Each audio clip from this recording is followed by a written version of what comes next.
You deserve to lose that hair. Professor Everett Halden held Imani Vale's severed locks above her desk while the class stared in silence. Maybe now you'll learn that professionalism matters more than making a statement. He snapped the scissors open again. Imani stayed seated, hands folded over her notebook. You want respect in my classroom? Halden leaned closer, smiling like he owned the room. Then let your work speak louder than your appearance. A few students laughed nervously. Imani looked straight at him. You had no right to touch me. Halden dangled her hair in front of her. I just taught you the lesson nobody else had the nerve to teach. Imani didn't blink. He had just humiliated the one student whose last name could put him before a federal judge. Before we go any further, comment where in the world you are watching from, and make sure to subscribe, because tomorrow's story is one you don't want to miss. The morning air was cold and sharp when Imani Vale pushed through the heavy glass doors of Aldrich Hall. Her breath came out in small white clouds. Her boots made clean, steady sounds on the polished floor. She was early. She was always early. She carried a thick folder of research notes pressed tight against her chest. Weeks of work lived inside that folder. Surveys, case studies, carefully written arguments about how cultural identity shapes the way students learn and grow. She had read every source twice. She had checked every citation 3 times. She was ready. The hallway outside room 204 was already crowded with graduate students standing in small clusters. Low voices, nervous energy, the kind of quiet that happens before something unpleasant. Nolan Pierce leaned against the wall near the door, his coffee cup held with both hands like it was keeping him warm. He was tall, broad-shouldered, with light brown hair that fell a little over his forehead. He caught Imani's eye and gave her a tight smile. "You ready for the Halden experience?" he asked, keeping his voice low. "I've been ready since Thursday," Imani said simply. Nolan exhaled through his nose. He made Tara cry last semester, in front of everyone. Just completely tore apart her thesis proposal word by word. He shook his head. "Guy's a nightmare wrapped in a blazer." A few other students nearby laughed softly. Nervous laughter. The kind that doesn't mean anything is funny. Imani adjusted the folder in her arms. She had heard the stories. Every graduate student at Bellcrest had. Professor Everett Halden was legendary. Not in the good way. He had published 12 books. He had won 3 national teaching awards. His name was on 2 campus buildings. And he had spent the last 30 years convincing students that cruelty was education. She had told herself it wouldn't happen to her. She had told herself that if she came prepared, if she was sharp and calm and professional, he would have nothing to grab onto. She believed that. She really did. Room 204 was a mid-sized lecture space, with tiered rows of seats curving around a central floor area. The walls were a dull cream color. Fluorescent lights buzzed faintly overhead. A long demonstration table sat at the front of the room covered with psychology props. A stack of behavioral conditioning textbooks, a small model of the human brain, a metal tray holding miscellaneous classroom items, scissors, a ruler, rubber bands, tape. Nobody paid attention to the tray. Students filed in and took their seats. Imani sat in the second row, close enough to be taken seriously, far enough not to seem aggressive. She opened her folder and reviewed her first page one more time. Her locks were pinned up neatly, wrapped around each other in a clean, elegant shape at the back of her head. She had spent extra time on them that morning without fully understanding why. Professor Halden arrived at exactly 8 o'clock. He didn't walk into a room. He occupied it. He was tall and broad, with thick silver hair swept back from a wide forehead. His face had deep lines carved into it. Not the soft kind that come from laughing, but the hard kind that come from years of looking down at people. He wore a dark blazer over a pressed shirt. no tie. He carried nothing. No notes, no bag, no coffee. He never needed notes. He set both hands flat on the demonstration table and scanned the room slowly, like he was taking inventory of everything inside it. "Someone is presenting today," he said. Not a question. "Yes, Professor." Imani raised her hand slightly. "I am." His eyes moved to her and stopped. "Come down." She stood at the front of the room and opened her folder. Her voice was steady. She introduced her topic clearly. Cultural identity as a framework for understanding learning outcomes in underserved school communities. She explained her research design. She cited her sources. She was good. She knew she was good. Halden let her speak for about 90 seconds. Then he started circling. He moved slowly around the outer edge of the room at first, hands clasped behind his back, head tilted just slightly, like a man listening very carefully. But his face said something different. His face said he was already bored. "Stop," he said. Imani stopped. "You're attached to this material." His voice was smooth, conversational, like he was pointing out that she had a spot on her shirt. "I can hear it in every sentence. This isn't research. This is personal advocacy dressed up in academic language. The research supports the conclusions," Imani said carefully. "The data comes from—" "I'm not talking about the data." He moved closer now, toward the front of the room, toward her. "I'm talking about you, the way you're standing, the way you're holding that folder. You're protecting it, like it's alive." He stopped a few feet away and studied her face. "That's a problem." The room was very quiet. He shifted his gaze upward, slowly, deliberately. His eyes moved over her locks. "Tell me," he said, "is this a style choice or a statement?" Imani felt the air change. Something cold slid down the back of her neck. "My hair is not part of my presentation," she said. Halden smiled. It was a thin smile, patient, in the way a cat is patient. "Everything about a person is part of their presentation." He began walking around her now, a slow half-circle, his voice picking up that smooth, lecture hall rhythm he used when he was about to say something he'd clearly been waiting to say. "Those," he gestured loosely toward her head, "those are markers, symbols, little flags you plant in the ground before you even open your mouth. They tell a room what you want them to think about you before you've earned the right to make that impression." Someone in the back row shifted uncomfortably in their seat. "They're called locks," Imani said. Her voice was flat, controlled. "They're called ego," Halden said simply. "And ego is the enemy of objective thought." He stopped circling and faced the class.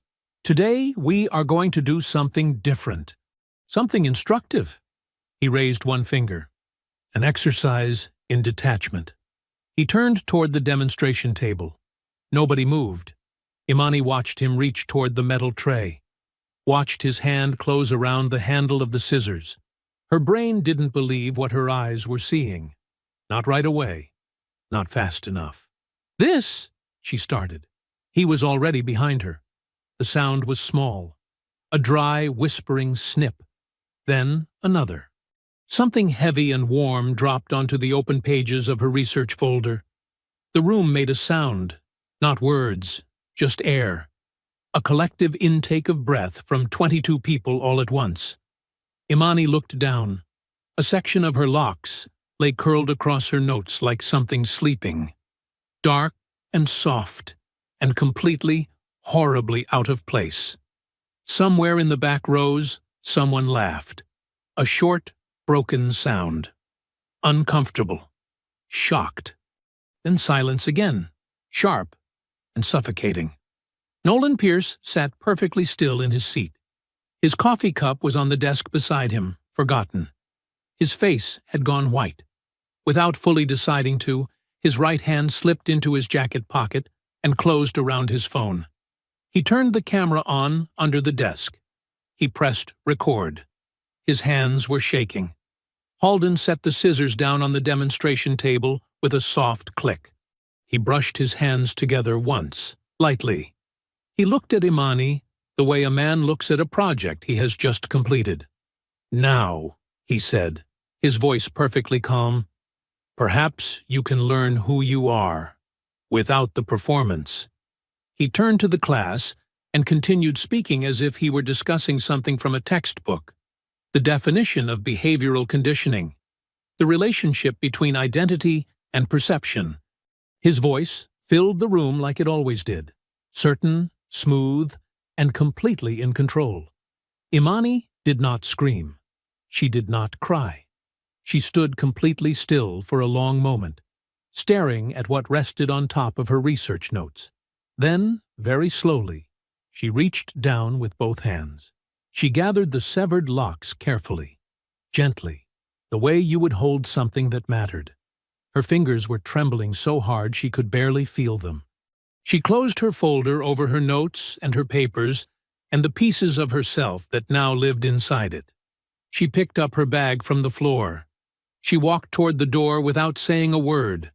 Her boots made the same clean, steady sounds on the floor that they had made when she arrived that morning. But everything else was different now. Everything in the world was completely different now. The door closed behind her. Inside room 204, Professor Everett Halden kept talking. The campus was loud with the normal sounds of a Monday morning. Backpacks swinging, sneakers on concrete, groups of students cutting across the wide green quad, laughing and talking without a care in the world. Imani walked through all of it like she was invisible. Except she wasn't. People noticed her. A girl near the fountain nudged her friend and pointed. Two guys on the steps of the library went quiet as she passed. The rumors moved faster than she did. She could feel them spreading around her like ripples in water. Eyes tracking her. Voices dropping low. She kept walking. Her folder was pressed tight against her chest. Inside it, her research notes.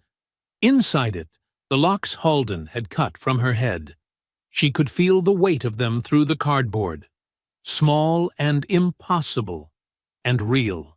She found the women's restroom on the ground floor of Carver Hall. She pushed inside.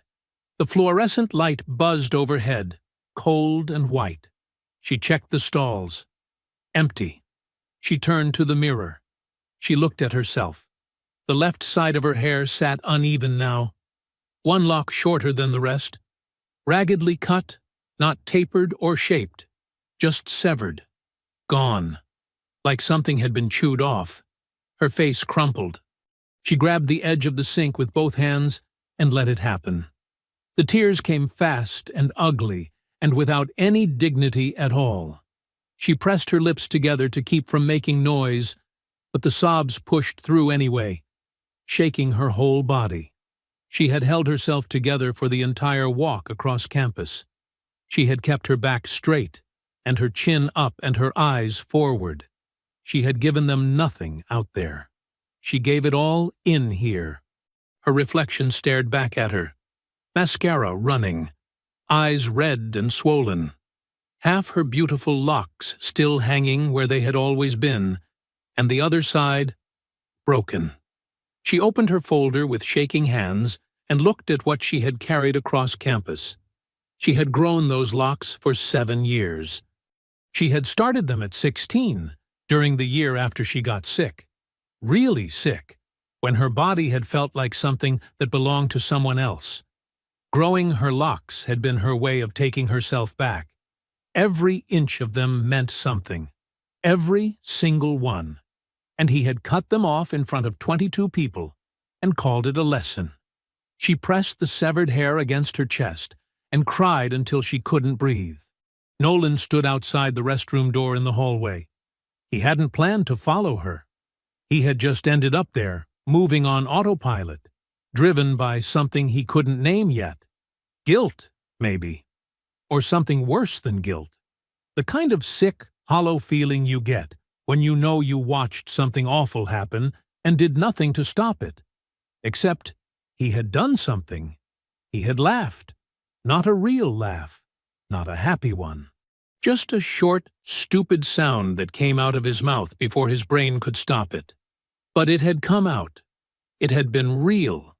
He stood in the hallway with his back against the wall, and his phone still in his jacket pocket, and his coffee long forgotten somewhere behind him. He could hear nothing from inside the restroom. That felt worse somehow. He had expected shouting or anger. The silence felt like something breaking quietly. On the other side of campus, in the narrow faculty corridor outside the Behavioral Sciences office, Professor Everett Halden stood with his arms crossed and a small, satisfied smile on his face. He was talking to Dr. Prentice, a tenured colleague who had been at Bellcrest for nearly as long as Halden himself. "Students today need discomfort," Halden said, his voice relaxed and certain. "They've been coddled into believing that feeling safe is the same as learning. It isn't. Never has been." Dr. Prentice made a vague sound. Not quite agreement. Not quite objection. Halden didn't seem to notice. "She'll be stronger for it," he said. "They all are, eventually." Inside the restroom, Imani had stopped crying enough to breathe. She turned on the cold tap and pressed wet hands against her face. She stood up straight. She looked at herself again, harder this time. She reached into her bag and found her phone. She scrolled to her father's name. Dad. She stared at it for a long moment, her thumb hovering. Then she pressed call. It rang once. She hung up. She could not do it. She could not be the daughter who called her powerful father to fix things. She had always refused to be that. She had come to Bellcrest on her own merit, kept her last name quiet, and built everything here herself. She wasn't going to let Halden take that from her, too. She put the phone back in her bag. The restroom door opened behind her, and she spun around, ready to ask for privacy. The woman who walked in was older. 50s, maybe. She wore a Bellcrest maintenance uniform in dark gray, and she was pushing a small supply cart. Her hair was silver-streaked and natural, pulled back neatly. She had warm brown skin and calm, dark eyes that took in the whole situation. Imani's tear-streaked face, the folder clutched to her chest, the uneven hair, in about 2 seconds flat. The woman stopped pushing the cart. She didn't say, "Oh, my goodness," or "Are you okay?" or any of the things people usually say when they don't actually want to get involved. She just looked at Imani steadily and said, "Baby, what did they do to you?" Her voice was soft, direct, like someone who had seen hard things and wasn't afraid of them. Imani opened her mouth to say nothing, or "I'm fine," or "Please just leave me alone." Instead, without deciding to, she opened the folder and held it out. The woman looked at the severed locks for a long moment. Something moved across her face. Not shock, exactly. Something deeper and older than shock. "I'm Marisol," she said quietly. "I clean this building." "Imani." Marisol nodded slowly. "How long did it take you to grow these?" 7 years. Marisol closed her eyes for just a second. Then she opened them and said, "I used to do hair, professionally. 15 years in a salon before I came here." She paused. "So I know what this is. I know exactly what this is, and it is not small. Don't let anybody in this building tell you it's small." Imani felt fresh tears hit the back of her throat. She swallowed hard against them. "You cannot stay in this bathroom," Marisol said. Not unkindly. Just plainly, the way someone tells you a true thing.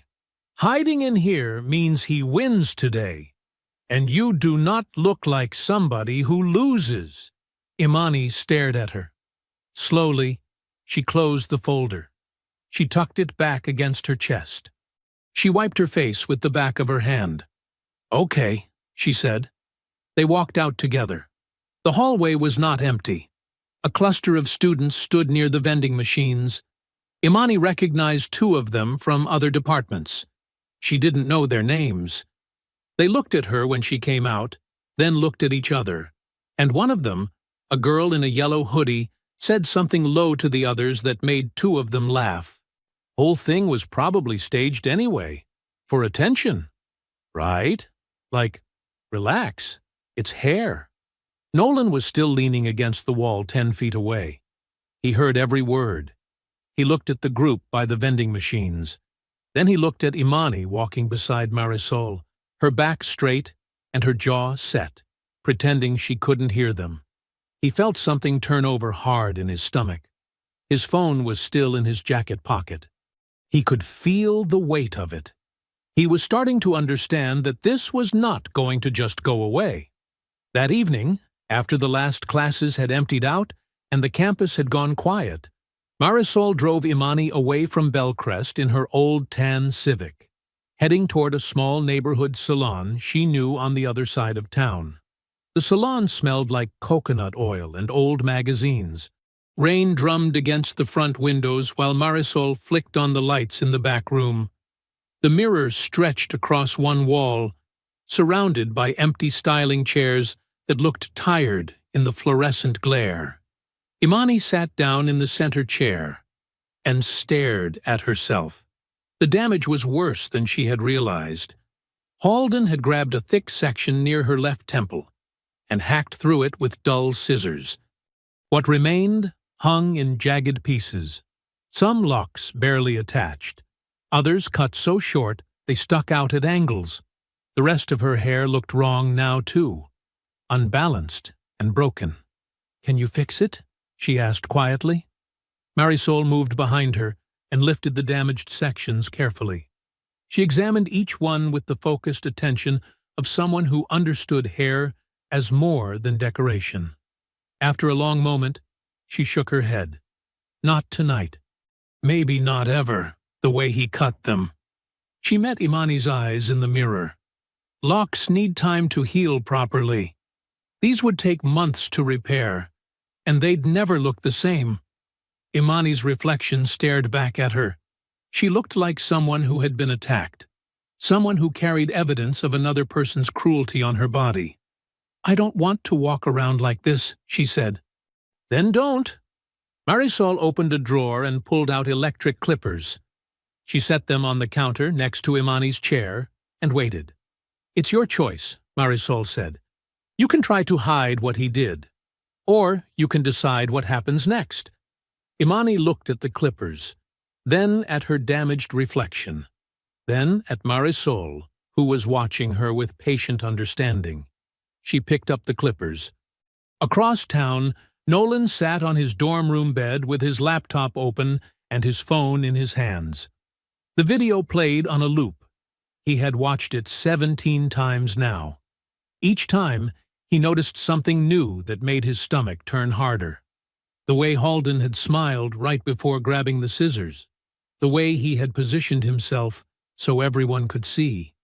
The way he had dropped Imani's hair like garbage. This was not impulsive. This was not pedagogical experimentation.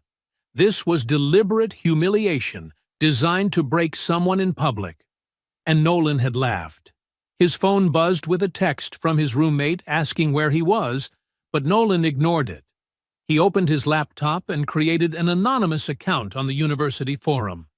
His hands shook as he uploaded a 15-second clip, just the moment when Halden grabbed the scissors and cut. He typed, "This happened in behavioral sciences today. Professor Halden cut off a student's hair in class." He hit post before he could change his mind.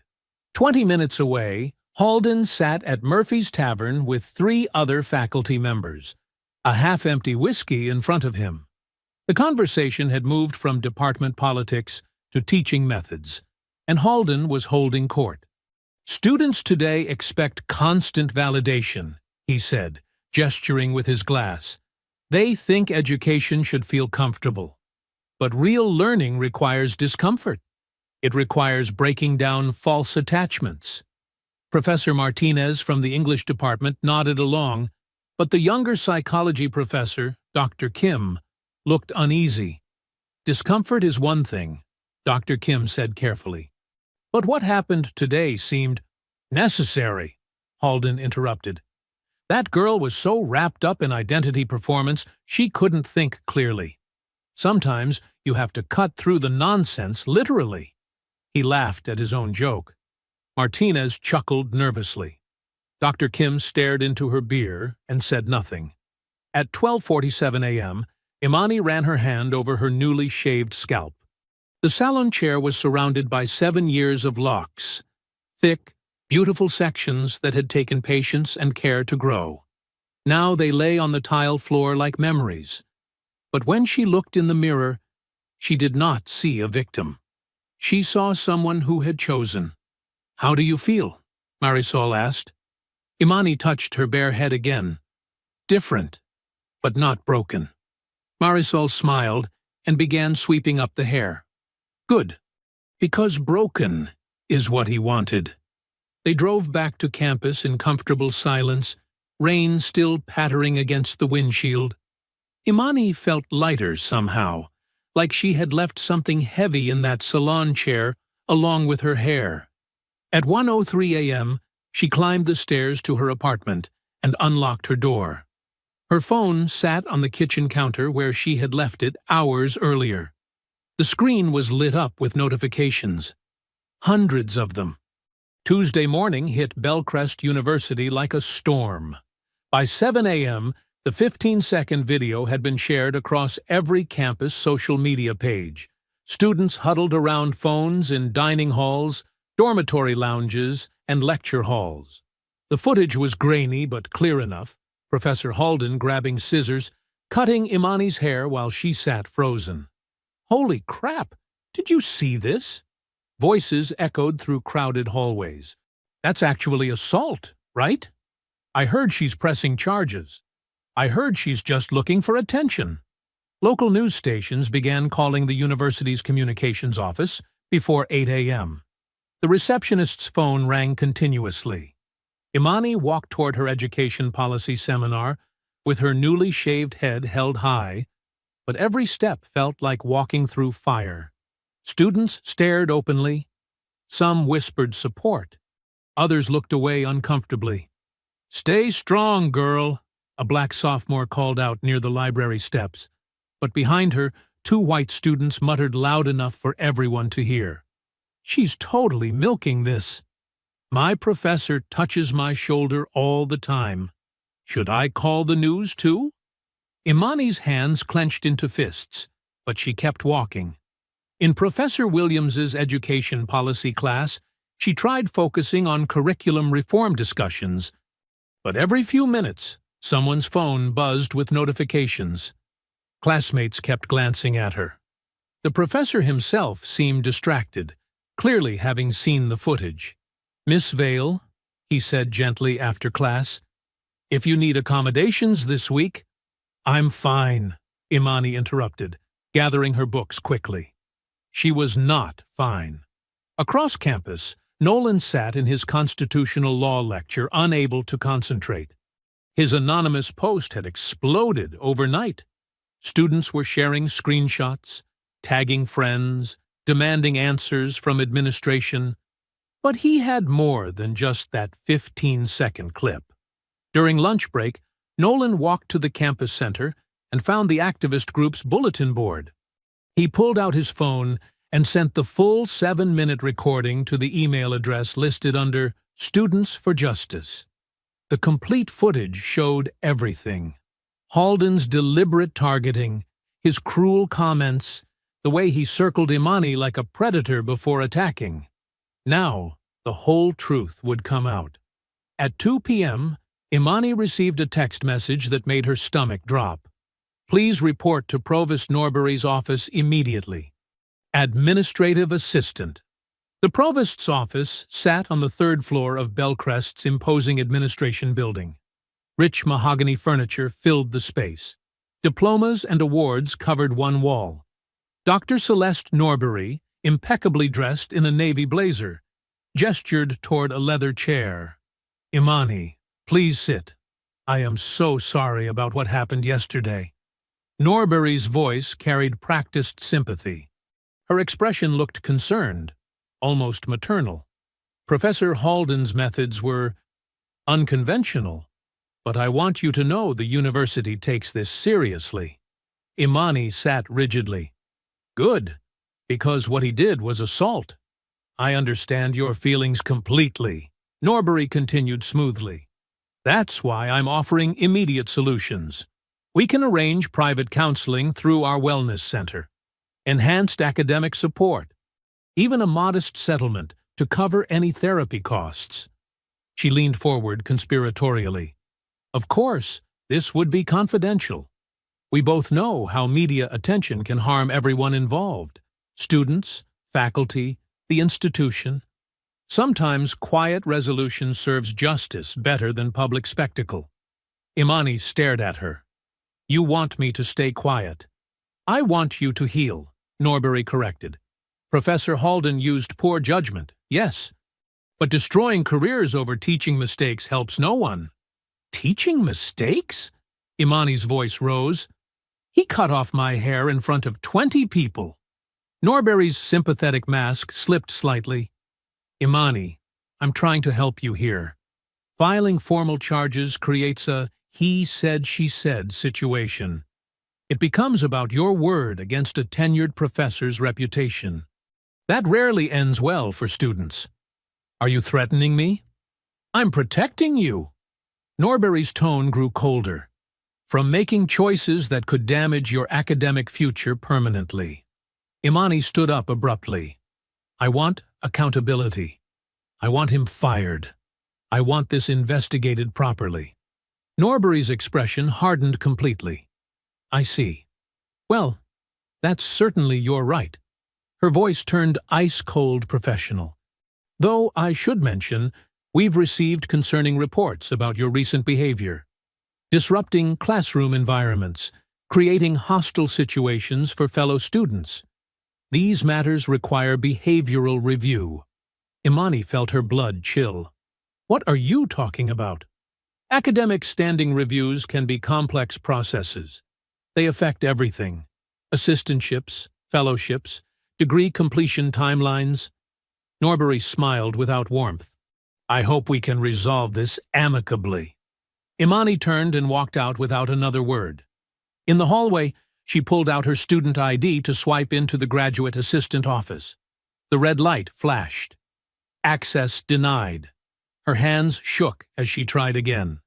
Access denied. Pending behavioral review. Evening shadows stretched across campus as Judge Solomon Vale's black sedan pulled up to Imani's apartment building. He had driven 3 hours from Chicago without calling ahead, without informing anyone at the university of his arrival. He climbed the stairs to apartment 2B and knocked gently on the door. Imani opened the door to find her father standing in the hallway, his usually composed face etched with concern. Solomon Vale had always been a man of few words, but when he saw his daughter's shaved head for the first time, he simply opened his arms. She collapsed against his chest, finally allowing herself to cry freely. Tell me everything, he said quietly after several minutes. They sat on her small couch while Imani recounted every detail. Halden's circling, the scissors, the laughter, Norbury's threats. Solomon's jaw tightened with each word, his hands clenching and unclenching. Dad, I know what you're thinking, Imani said when she finished. But I can't use your position. This has to be about what he did. Solomon was quiet for a long moment. Powerful institutions destroy people who challenge them publicly, Imani. They have resources you can't imagine. Then what am I supposed to do? Stay quiet while he targets someone else next semester? No, his voice carried steel. We fight smart. Across campus, Nolan stared at his phone screen in growing panic. Text messages flooded in from classmates who had figured out he leaked the recording. You ruined Professor Halden's life, traitor. Hope you're proud of yourself, snitch. Watch your back. Meanwhile, Halden's smooth voice filled radio waves across the city. What people don't understand is that modern education requires discomfort. My classroom methods have been misinterpreted as something sinister when they're actually educational theater designed to challenge assumptions. The host pressed him. But cutting a student's hair without permission was a demonstration of how external identity markers can limit intellectual growth. My students understand this. Unfortunately, social media has distorted a pedagogical moment into something it never was. By 10 p.m., national news outlets had connected the dots. CNN's Kyron read, "Professor cuts black student's hair. Victim's father is federal judge." In Norbury's office, her phone rang constantly. Board members, major donors, alumni threatening to withdraw funding. "How did we not know who her father was?" demanded Board Chairman Robert Whitmore over speakerphone. "She never disclosed it," Norbury said tightly. "Used her mother's maiden name on applications. This is a disaster. Judge Vale has national respect. If he goes public supporting his daughter—" "He won't," Norbury interrupted. "Judges maintain impartiality. He can't use his position for personal matters. Are you willing to bet the university's reputation on that assumption?" The emergency board meeting convened at midnight. After 2 hours of heated debate, the vote was unanimous. Suspend Halden temporarily while developing strategies to minimize damage. But privately, several board members were already planning how to discredit Imani publicly. Wednesday morning brought chaos to Bellcrest University. News vans lined the main campus entrance while protesters gathered outside the administration building. Their signs read, "Justice for Imani" and "Fire Halden now." Halden appeared on 3 morning talk shows by 9 a.m., flanked by expensive attorneys. His message stayed consistent across interviews. "This is cancel culture at its worst," he told one host smoothly. "I've dedicated my career to pushing students beyond their comfort zones. Now, emotional reactions and social media mobs are destroying innovative education." Another interviewer pressed harder. "You physically cut her hair without consent." "I created a learning experience about identity attachment. My methods are unconventional but effective. Ask any of my former students who've gone on to successful careers." Bellcrest's official statement appeared on their website by noon. The university takes all concerns seriously and is reviewing the incident thoroughly. Professor Halden remains suspended pending investigation. We cannot comment further on ongoing matters. The statement said nothing, took no responsibility, promised nothing concrete. Imani's phone buzzed constantly with vicious messages.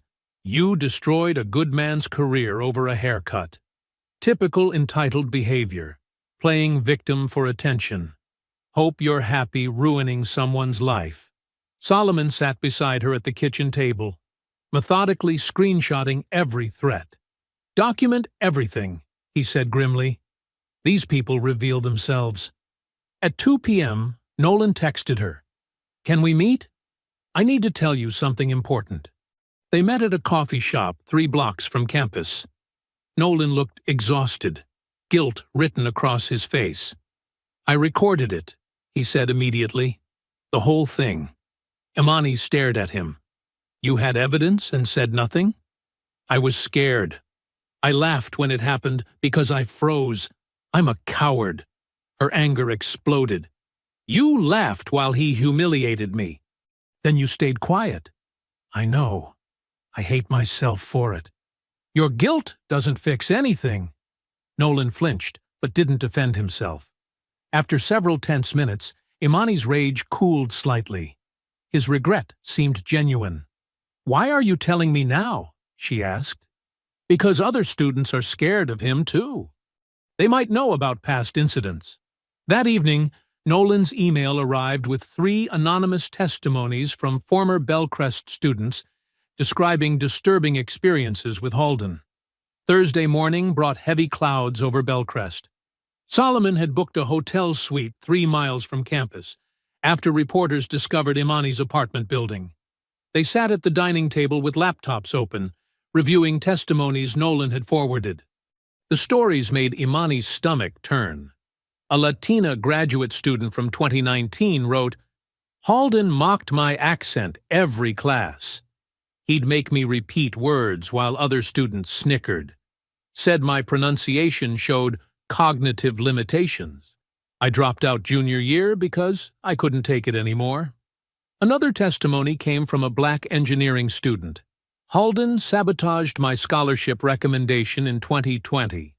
Told the committee I was academically promising but emotionally unstable. I lost funding and had to transfer schools." Solomon read silently, his jaw tightening. This wasn't random cruelty. It's a pattern. A third testimony revealed the most damaging information. Bellcrest settled a lawsuit with Halden 3 years ago involving another minority student. The administration made her sign NDAs to keep it quiet. Everyone knew, but pretended it never happened. "They knew," Imani whispered. "They protected him." Solomon's calm demeanor cracked. "They enabled a predator for years." At the university, Provost Norbury held emergency meetings with department heads. Her message was clear: defend institutional integrity at all costs. Professor Halden's methods may be unconventional, but destroying careers over misunderstandings serves no one, she told faculty. Public statements supporting academic freedom would be appreciated. Dr. Rebecca Marsh, a younger psychology professor, sat uncomfortably during the meeting. Afterward, she contacted Imani anonymously. "I have heard complaints about Halden for years," her message read. "Administration always buried them. They care more about grant money than student safety." That afternoon, campus activists organized a solidarity rally. Dozens of students gathered in the main quad, many shaving their heads symbolically. The emotional support temporarily lifted Imani's spirits. "You're not alone," they chanted. "Justice for Imani." Late Thursday night, her phone buzzed with an official email from Bellcrest disciplinary officials. Formal accusations of creating institutional disruption. Friday morning arrived cold and gray. Imani walked through the glass doors of Bellcrest's disciplinary hearing office, wearing a dark blazer and pressed slacks. Solomon walked beside her, straight-backed and silent. Their attorney, a sharp woman named Patricia Okafor, carried a thick folder under her arm. Faculty members lined the hallway outside the hearing room. Not one of them made eye contact. They looked at the floor, at their phones, at the ceiling. Anywhere but at Imani, she noticed. She kept walking.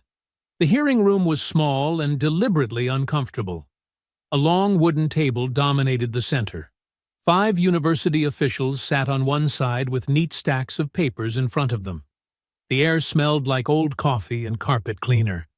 Dean Morris Pratt led the panel. He was a thick-necked man in his early 60s with small eyes behind wire-rimmed glasses. He waited until everyone was seated before speaking. "Miss Vale," he said her name like it already annoyed him. "You understand this hearing addresses your conduct regarding the public distribution of classroom recordings and its effects on campus operations." Imani sat very still. "I understand you called it that." "Yes." Patricia placed a calm hand on the table. "We're prepared to respond to all allegations." Pratt cleared his throat and shuffled papers without looking up. "The university has suffered considerable reputational damage as a result of materials released online.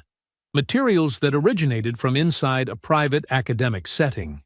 "A private academic setting," Solomon repeated slowly, almost quietly.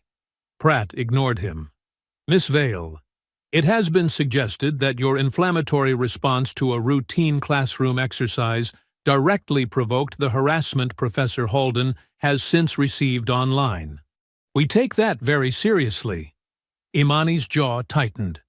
"Routine classroom exercise." "A demonstration," Pratt said. "One that, in hindsight, may have lacked appropriate boundaries, but a demonstration nonetheless." A woman beside Pratt, Associate Dean Linda Farrow, leaned forward. She wore a polite smile that didn't reach her eyes. "Imani, is it possible you misunderstood what Professor Halden was attempting to accomplish?" Sometimes teaching methods that feel surprising in the moment are actually designed to produce growth. The room went silent. Solomon's hand pressed flat against the table. His knuckles went pale. He breathed slowly through his nose, once, twice, like a man choosing every word before allowing it to exist. Patricia spoke first. "Are you suggesting that having scissors taken to a student's body without consent is a misunderstanding?" Farrow's smile tightened. "We're suggesting context matters." "The context," Imani said, her voice low and controlled, "is that a man grabbed my hair and cut it off while 30 people watched. That is the context." Pratt leaned back in his chair. "Miss Vale, your emotional investment in this matter is understandable. However, the university's position is that Professor Halden's conduct, while perhaps inappropriate in execution, does not rise to the level of assault. What does rise to concern is the deliberate orchestration of public outrage that has disrupted academic operations, threatened donor relationships, and endangered faculty safety." "Endangered faculty safety," Solomon repeated. His voice was so quiet it was almost more frightening than shouting. "Professor Halden has received death threats," Pratt said. "My daughter received scissors to her scalp," Solomon said. "Without warning, without consent, in front of a classroom full of people." Pratt straightened his papers. "Judge Vale, your presence here today is noted. However, this is an internal academic proceeding, and your personal relationship to the student does not." "I'm here as her father," Solomon said. "Nothing more." The hearing continued for another 90 minutes. Every question was designed to reframe Imani as the aggressor. Every answer Patricia gave was met with bureaucratic deflection. By the time they walked out into the gray morning air, Imani felt hollowed out. The reporters found her immediately. 3 cameras swung toward her face the second she stepped outside. "Imani, do you regret leaking the video?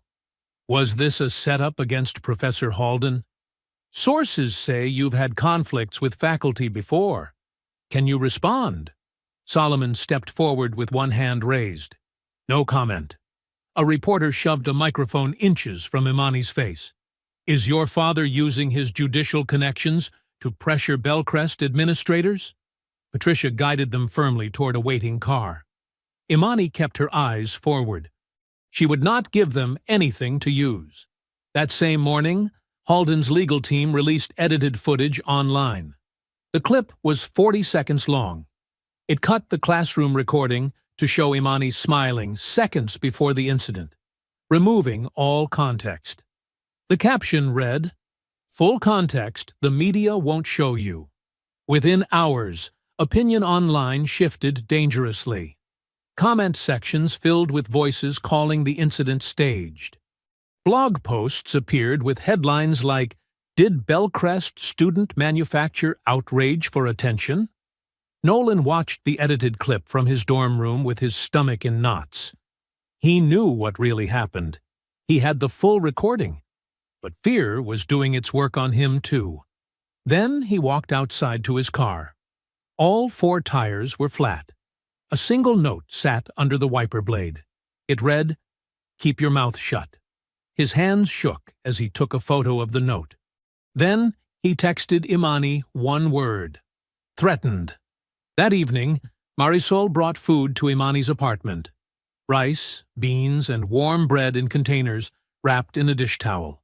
She set everything on the kitchen table without fanfare and sat down across from Imani like she belonged there. "Eat first," she said. Imani picked up a fork, but mostly pushed food around her plate. "They want you exhausted," Marisol said plainly. "That's the whole game, baby. Make you so tired you stop fighting. Make you feel like every step forward costs too much. She broke off a piece of bread. Powerful people don't beat you with strength. They beat you with time. They wait for you to give up. Imani looked up from her plate. "You're still here," Marisol said. "That already terrifies them." Near midnight, Imani's phone rang from an unknown number. She almost let it go to voicemail. She answered. A young woman's voice, trembling and barely above a whisper, came through the speaker. "Is this Imani Vale?" "Yes." A long pause. Then, "My name is Deja Morris. I was a student at Bellcrest 4 years ago."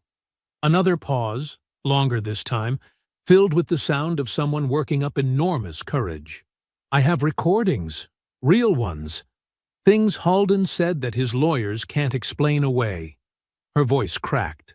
"I've been too scared to use them. But I can't keep watching what they're doing to you." The diner sat off Highway 47, 20 minutes from campus. Chrome stools lined a counter that had seen better decades. Coffee stains marked the Formica tables. Imani arrived first, choosing a corner booth where she could see anyone entering. Talia Redden walked through the door at exactly 8 in the morning. She looked older than 28. Dark circles shadowed her eyes. Her hair was pulled back in a simple ponytail, and she wore the uniform of someone working retail. Everything about her posture screamed exhaustion. She spotted Imani immediately and walked over without making eye contact with anyone else. "Thank you for coming," Imani said, as Talia slid into the booth across from her. Talia nodded, but said nothing. She kept her hands folded on the table, fingers picking at her cuticles. The waitress brought coffee without being asked. Small-town diners work that way. Talia wrapped both hands around her mug like she needed the warmth. "I saw what he did to you," she said finally. "On the video. I kept thinking about how calm you looked afterward. I could never stay that calm." "I wasn't calm," Imani said. "I was broken." Talia looked up for the first time. "Yeah, that's what he does. He breaks people. Then he makes them think it's their fault for being fragile." She reached into her purse and pulled out an old phone. The kind with actual buttons and a tiny screen. "I kept this after I dropped out," she said. "Never got rid of it because I knew someday I might need what's on here." Imani leaned forward. "I was in his social psychology course. Spring semester, 4 years ago." Talia's voice got quieter. "He targeted me from day one. Said my accent was unprofessional. Made me repeat answers until I sounded educated enough. The class would laugh because he made it seem funny." Imani's jaw tightened. "Then he started calling on me every class. Made me stand up to answer questions. If I got nervous, he'd make comments about my appearance. Said anxiety made people look untrustworthy. The other students stopped sitting near me because they didn't want him to notice them." Talia pressed a button on the old phone. The screen lit up. "One day after class, I stayed behind to ask about my grade. I was failing even though I knew the material. He started explaining how certain types of students don't belong in academic settings." She scrolled through old files. "I turned on my recorder because I thought I might need proof later. I was right." She found the file and pressed play. Halden's voice filled the quiet diner, clear and unmistakable. "The goal isn't to teach you psychology, Miss Redden. The goal is to teach you your place. Students from your background often mistake access for belonging. Breaking that delusion early prevents larger disappointments later." Talia's younger voice, shaky and confused. "I don't understand what you mean." "Of course you don't. That's precisely the point. Breaking students psychologically creates obedience. Obedient students don't challenge authority, they're not equipped to understand. It's actually kindness, though you lack the sophistication to appreciate that now." Imani felt sick listening to it. "There's more," Talia said. She fast-forwarded through the file. "Here." Halden's voice again, colder now.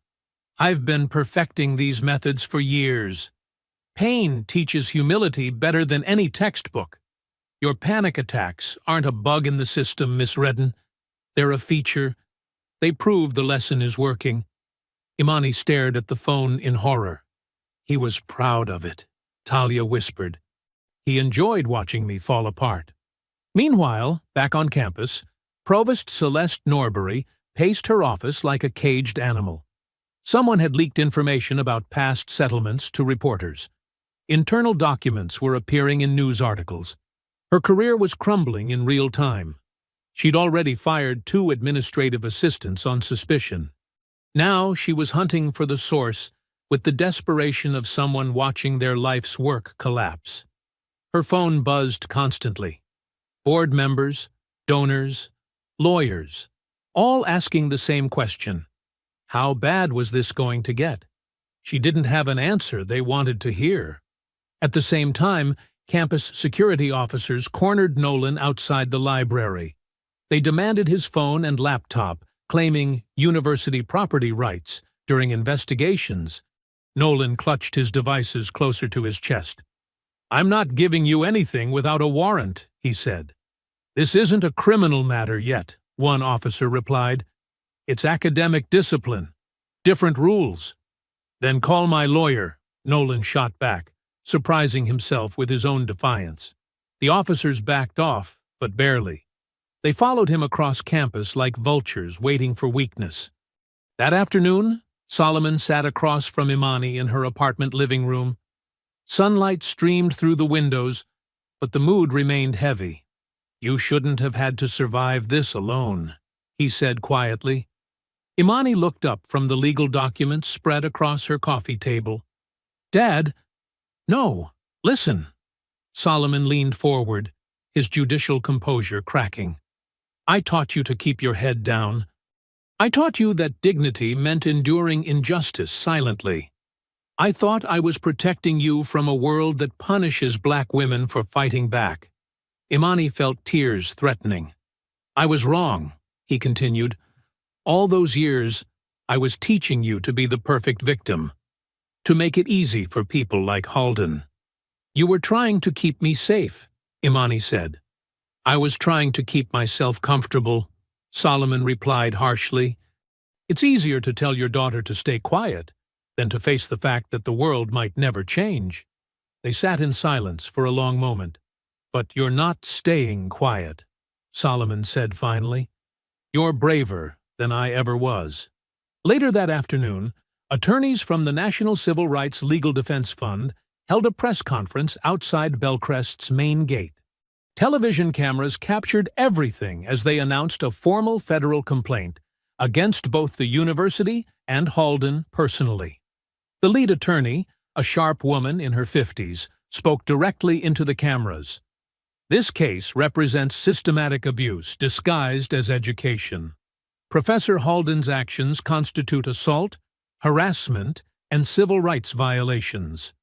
Belcrest University's response demonstrates institutional complicity in that abuse." Reporters shouted questions about settlements and past incidents. "We have evidence of a pattern spanning multiple years and multiple victims," the attorney continued. "This was not an isolated incident. This was policy." The headlines wrote themselves. Saturday evening, Halden watched the news from his apartment with disturbing calm. The federal complaint played on every channel. His photograph appeared next to words like assault and systematic abuse. His attorney, Richard Crane, sat across from him reviewing damage control strategies. "We need to prepare for more victims coming forward," Crane said. "The federal complaint will embolden others." Halden sipped his wine slowly. "Let them come," he said quietly. "I've spent years building credibility. These people are emotional, unreliable witnesses with obvious agendas." His voice carried cold certainty. "By the time I'm finished, no one will believe a word they say." He looked directly at Crane. "I'm going to bury every single one of them publicly, starting with Miss Vale." Monday morning arrived with the rumble of federal vehicles pulling into Belcrest University's main parking lot. Students pressed against dormitory windows, watching black SUVs with government plates parked near the administration building. Imani stood in her apartment kitchen, coffee growing cold in her hands as she watched the news coverage on her laptop. The reporter's voice carried barely contained excitement. Department of Education investigators have officially opened a civil rights investigation into Bellcrest University's handling of discrimination complaints. This follows the viral incident where Professor Everett Halden cut off graduate student Imani Vale's hair during class. Her phone buzzed constantly with messages of support. For the first time in a week, Imani felt something she had almost forgotten: hope. Outside the administration building, dozens of students gathered with homemade signs. Justice for Imani and Fire Halden Now covered poster board and cardboard boxes. Someone had organized shaved-head solidarity caps that students wore proudly. The crowd erupted in cheers when Provost Norbury emerged from the building looking haggard and defeated. Reporters swarmed her immediately. "Provost Norbury, will you be cooperating fully with federal investigators?" Norbury's voice cracked slightly. "Bellcrest University has always been committed to student safety and civil rights. We will, of course, cooperate with any official investigation. What about Professor Halden's employment status?" Norbury paused too long. The silence felt damning. "The university board has voted to suspend Professor Halden indefinitely pending the outcome of all investigations." The student crowd exploded. Cheering echoed across campus. Someone started chanting, "Justice served! Justice served!" and others joined in until the noise became overwhelming. Inside her apartment, Imani sank onto her couch and cried. But this time, the tears felt different. They felt like relief. Her phone rang. Solomon's name appeared on the screen. "Did you see?" she asked, without saying hello. "I saw." His voice carried quiet satisfaction. "Federal investigations don't happen unless they have real evidence, Imani. This is what accountability looks like." That afternoon, something unexpected happened. Nolan Pierce called a press conference outside the Student Union building. Cameras gathered as he stood nervously behind a podium, his face pale but determined. "My name is Nolan Pierce," he began, his voice shaking slightly. "I'm the student who recorded Professor Halden assaulting Imani Vale." Murmurs rippled through the small crowd of reporters and students. "I want to apologize publicly for laughing during the incident. I was scared, and I froze. But I also want everyone to know that what I witnessed was deliberate, cruel, and completely unprofessional." His confidence grew as he spoke. "Imani Vale deserves justice. Professor Halden deserves consequences." Students applauded. Several reporters shouted follow-up questions, but Nolan walked away quickly, having said what he needed to say.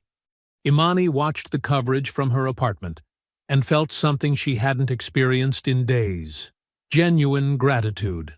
Nolan's public confession gave her story independent corroboration from a white male witness. It felt like vindication, but victory lasted exactly 6 hours. At 7 o'clock that evening, anonymous email accounts began flooding social media with leaked correspondence allegedly from Imani's academic files. The messages painted her as emotionally volatile, academically struggling, and difficult to work with. One alleged email from a teaching supervisor read, "Miss Vale seems unable to accept constructive criticism without becoming defensive and confrontational. Her emotional reactions disrupt collaborative environments." Another claimed she had filed frivolous complaints against professors before. The leaked messages spread faster than the original assault video. Imani Lied began trending on campus social networks. Comment sections filled with cruel speculation about her motives and mental health. Worse, witnesses began disappearing. Talia Redden sent a brief text. "I can't testify anymore.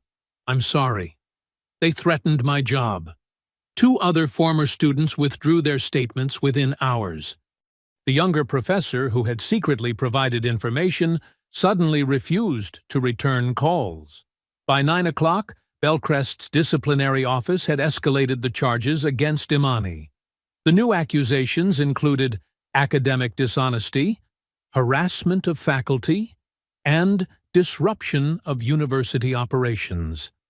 The letter threatened immediate expulsion if she didn't appear for a hearing within 48 hours. Social media turned vicious again. Comments questioned everything: her credibility, her motives, even her sanity. The solidarity caps disappeared from campus as quickly as they had appeared. Imani sat in Solomon's hotel room near midnight, staring at her phone screen through tears that wouldn't stop falling. "They're going to win," she whispered. "They always win." Solomon pulled the phone gently from her hands and set it aside. "The institution protects itself," she continued, her voice breaking completely. "It doesn't matter what he did to me. It doesn't matter how many people he's hurt.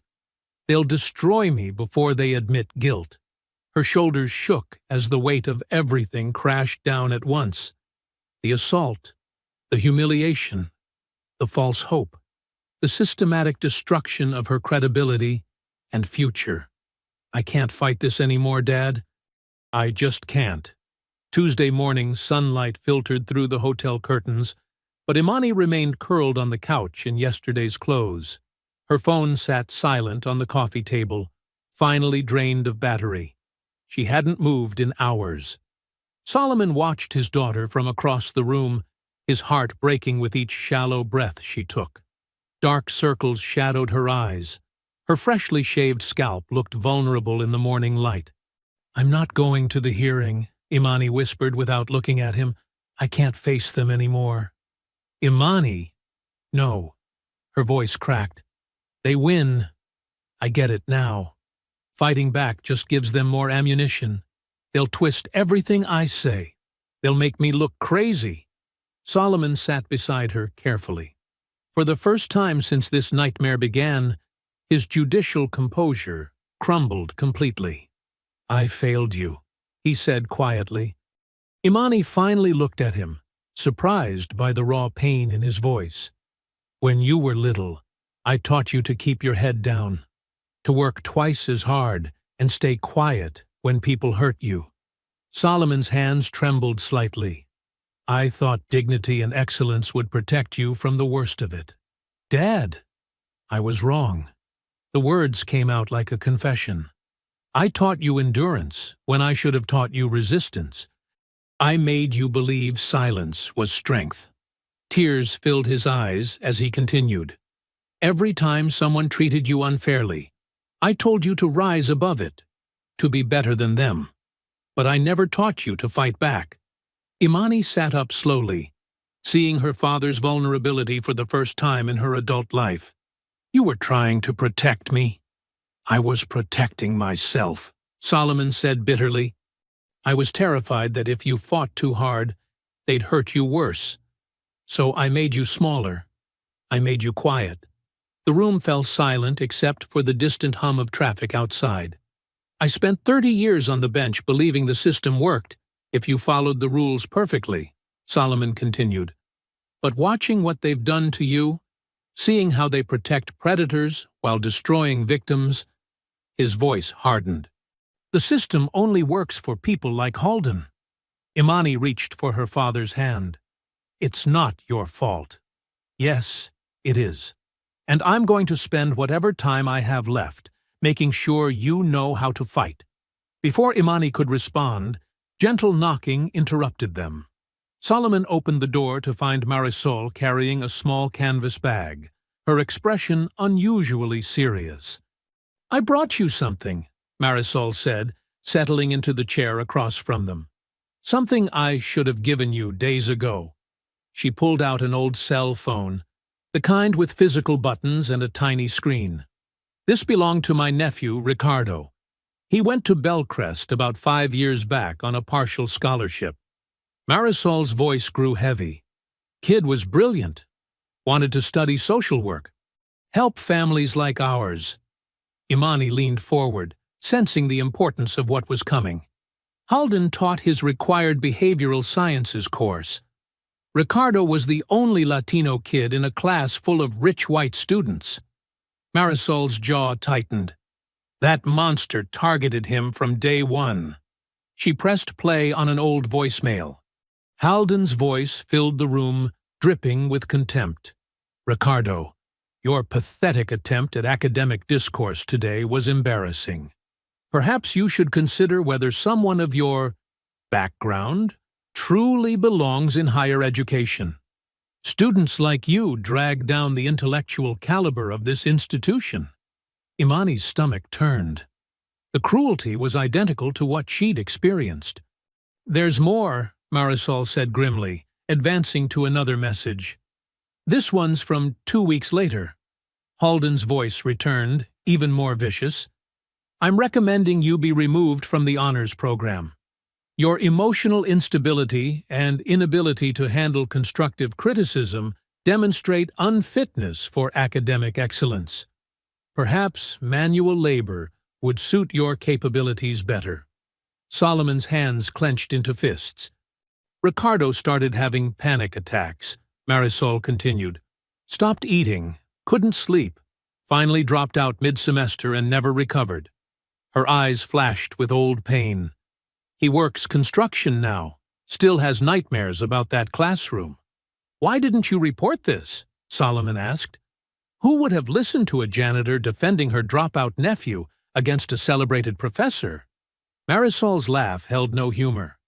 But now you've got national attention. Now they can't ignore it. Simultaneously, across campus, Nolan was making his own discovery. Frustrated by the leaked emails attacking Imani's credibility, he had been digging through his cloud storage accounts, searching for any additional footage from that terrible Monday morning. Most phones automatically backed up videos and photos. Nolan rarely checked these files, but desperation drove him to examine everything from that week. There, buried in an automated backup folder, was a file he'd forgotten about. Additional footage from after Imani left the classroom. With shaking hands, he pressed play. The video showed Halden calmly cleaning scissors while addressing the remaining students. His voice was perfectly audible. Some of you look disturbed. That's understandable. But discomfort serves a purpose in behavioral modification. A student's voice asked nervously, Professor, was that really necessary? Halden's response chilled Nolan to his core. Pain makes people obedient. That's the point. Miss Vale will remember this lesson far longer than anything I could have taught through conventional methods. The footage continued with Halden explaining his pedagogical philosophy to the shocked students. Psychological pressure breaks down ego barriers. Students become more malleable once their sense of identity is destabilized. Nolan's hands shook as he realized what he possessed. This wasn't educational experimentation. This was deliberate psychological abuse, captured in Halden's own words. He immediately called Imani's legal team. By Tuesday evening, the hotel's suite had transformed into a war room. Attorneys reviewed the voicemails and new footage, while reporters waited outside for statements. The evidence was devastating. Halden's own words destroyed every defense his legal team had constructed. He couldn't claim educational intent when he explicitly described causing pain for obedience. National media outlets began requesting emergency interviews. The story was exploding again, but this time with ironclad evidence of systematic abuse. Imani watched the attorneys prepare emergency motions to present the new evidence, finally understanding that her fight wasn't over. It was just beginning to get serious. The federal courthouse steps swarmed with reporters and cameras as Imani emerged into the morning sunlight. Microphones thrust toward her face like weapons, while photographers snapped pictures relentlessly. Solomon walked beside her, his judicial composure intact despite the chaos surrounding them. Nolan followed nervously, overwhelmed by the media attention, but determined to support Imani publicly. The lead civil rights attorney stepped to the podium first. Yesterday, we uncovered recordings that expose Professor Everett Halden's systematic abuse of students, she announced. These are his own words, captured on audio and video. The attorney pressed play on a portable speaker. Halden's voice echoed across the courthouse plaza. Pain makes people obedient. That's the point. Reporters scribbled frantically. Camera crews zoomed in on the speaker as Halden's cruel philosophy played for the world to hear.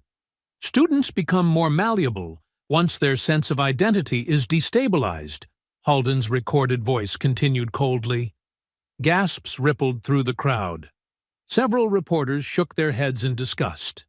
Within hours, every major news network replayed the damning recordings. Social media exploded with outrage as Halden's "pain makes people obedient" statement went viral nationwide. The effect was immediate and devastating. Former Bellcrest students began calling news stations, finally finding courage to speak publicly. Maria Santos, the Latina student who had dropped out years earlier, appeared on live television describing how Halden mocked her accent until she suffered panic attacks. "He didn't just criticize my English," Maria said, tears streaming down her face. "He called me uneducated and culturally inferior in front of 30 classmates, week after week, until I couldn't function." Another former student, James Wright, revealed on social media that Halden had deliberately sabotaged his graduate school recommendations after James challenged him in class. "I lost my career before it started," James posted. "Halden told me directly that defiant students don't deserve opportunities." The avalanche of testimonies buried Bellcrest's remaining credibility. Meanwhile, on campus, faculty members began openly criticizing university leadership.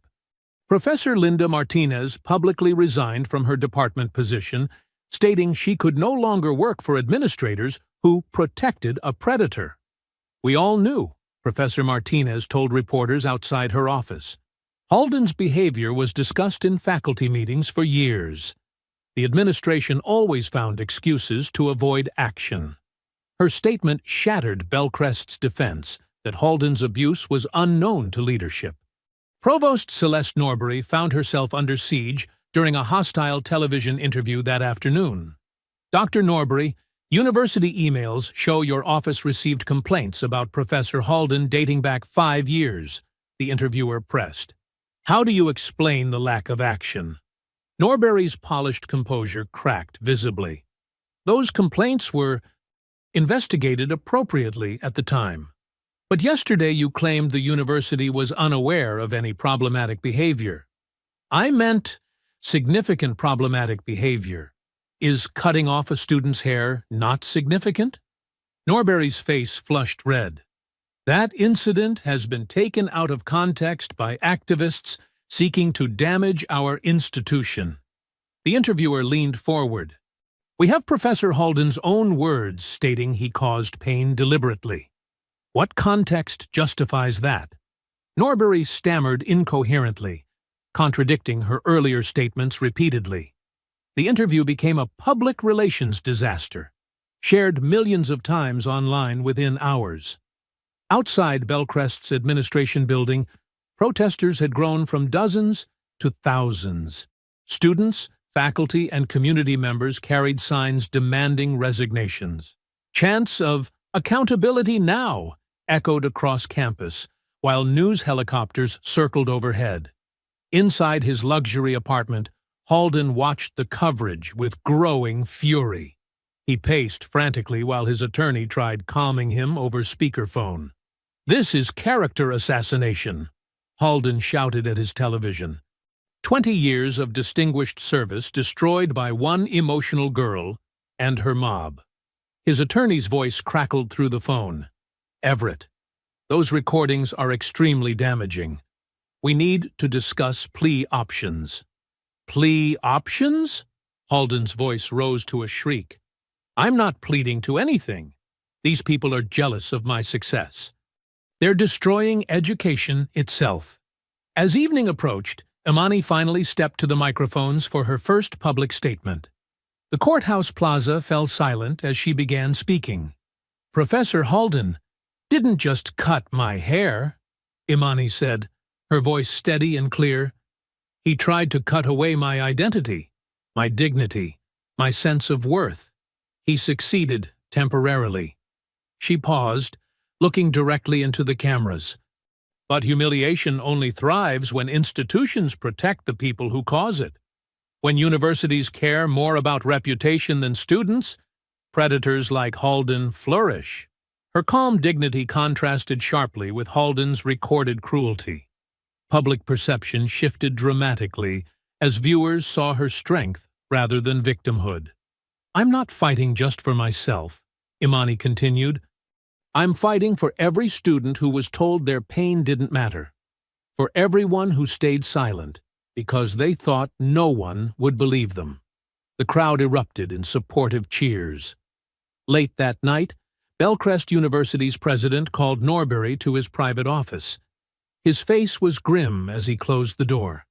"Celeste, the board met in emergency session tonight," he said quietly.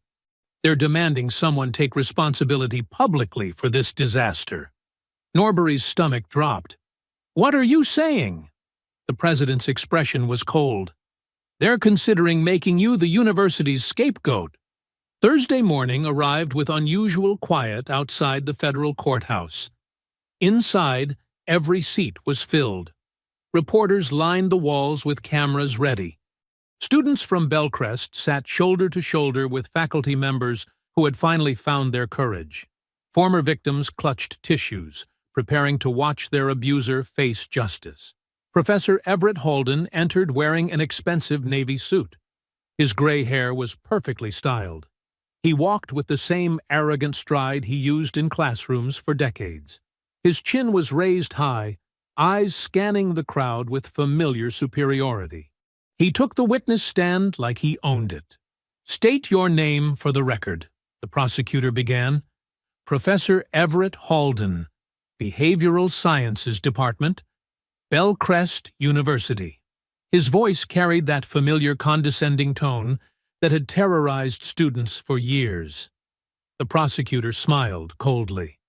"Let's discuss your teaching methods, Professor." For the first hour, Halden maintained his polished facade.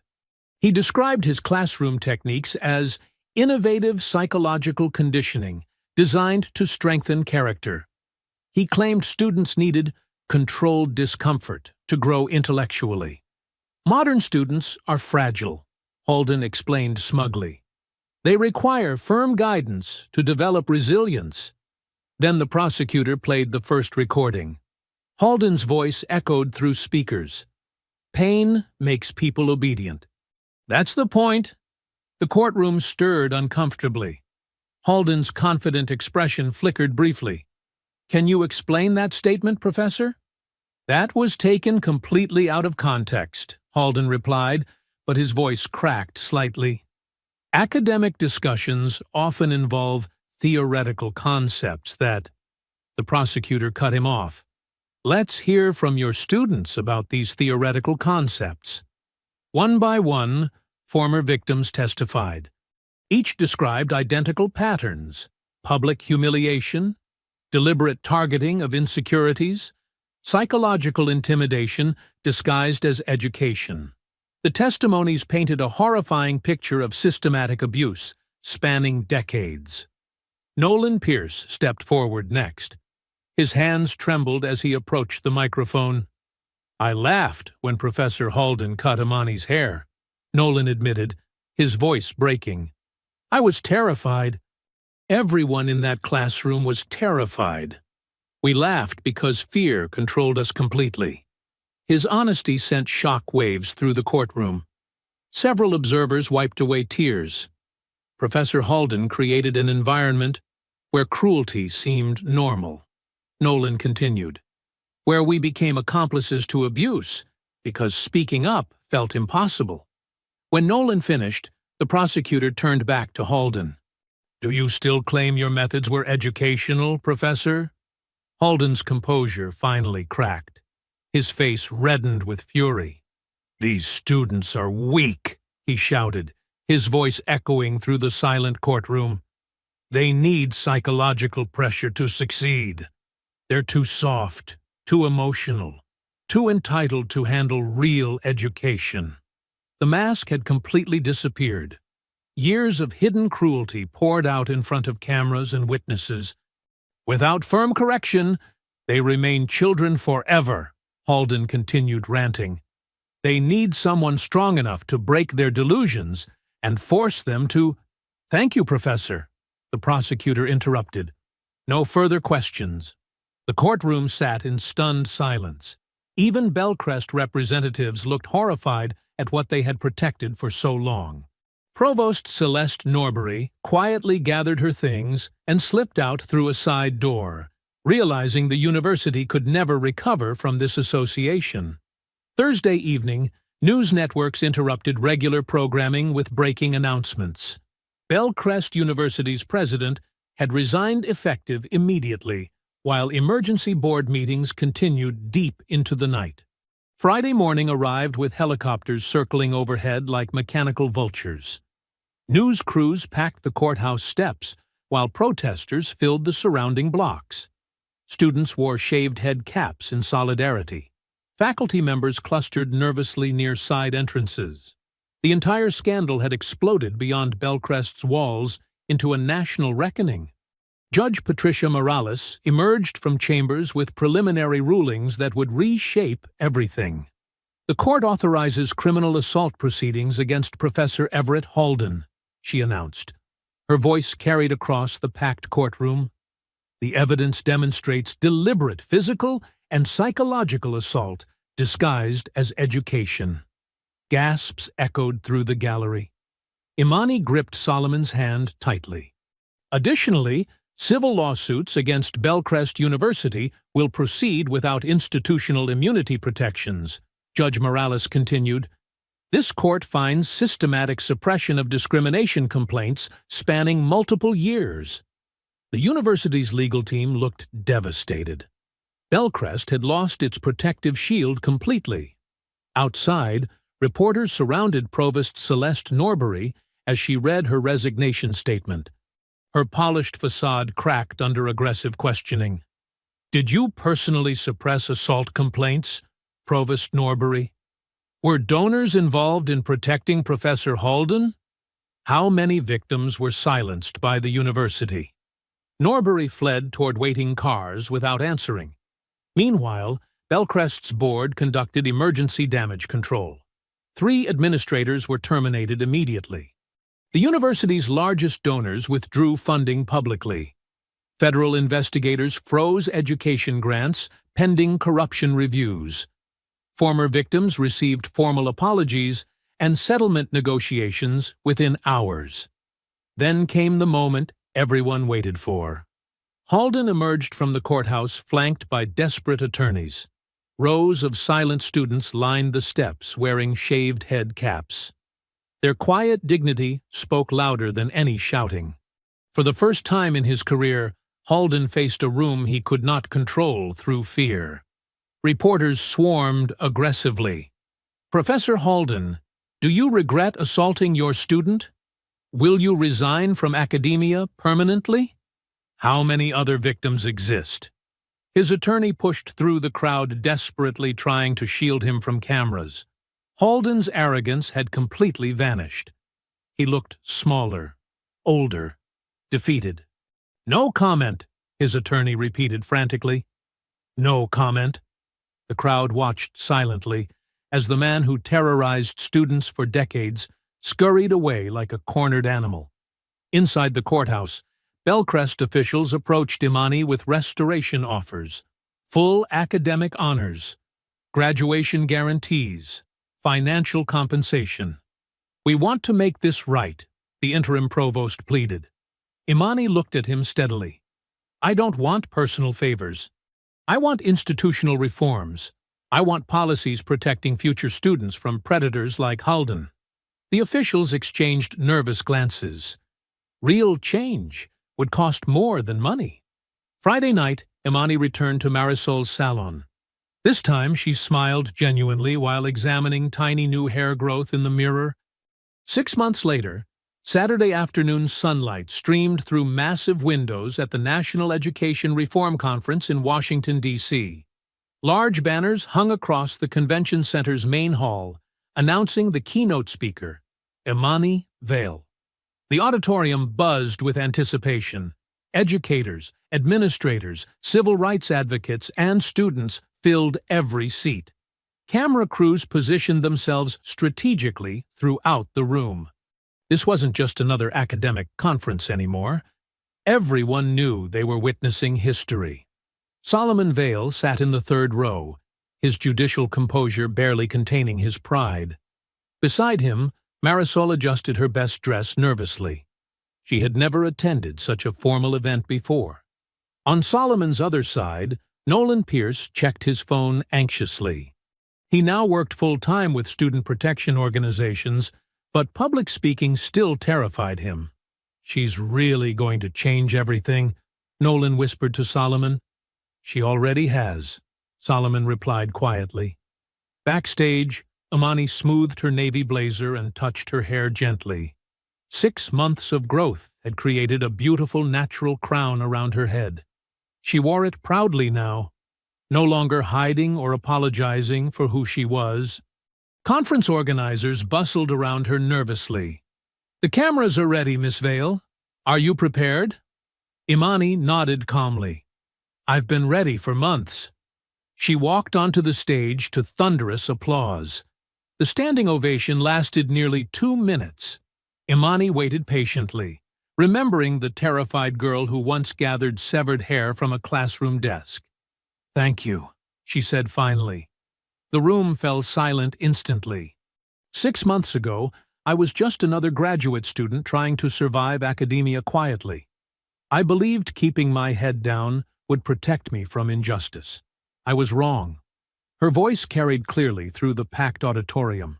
No microphone feedback, no nervous stammering. Pure, confident truth. A tenured professor assaulted me in front of classmates because he believed his position made him untouchable. For weeks afterward, the institution that should have protected me instead tried to silence me. They offered money, threatened my future, and questioned my sanity. Murmurs rippled through the audience. Everyone knew the story, but hearing it directly from Imani still shocked people.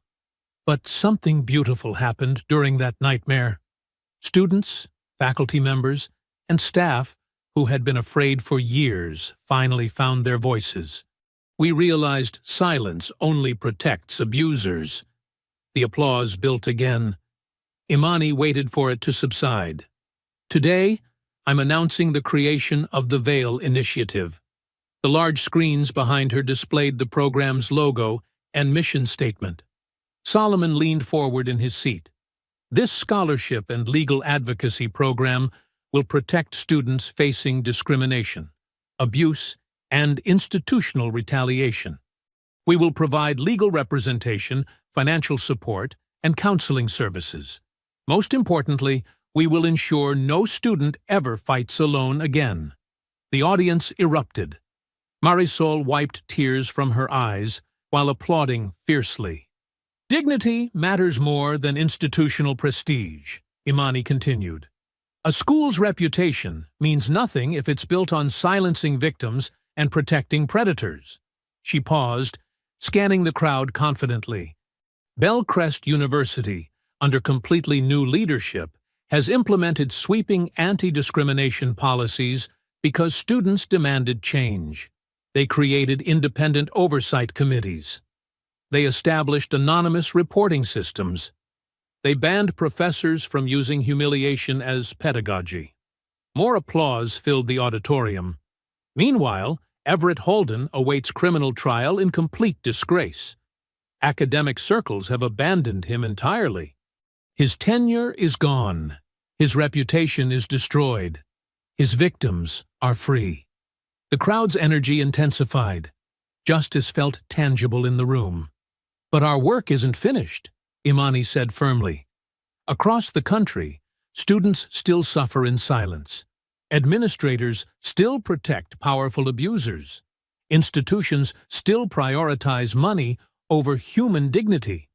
She stepped closer to the podium's edge. The Veil Initiative will change that. We will investigate complaints universities ignore.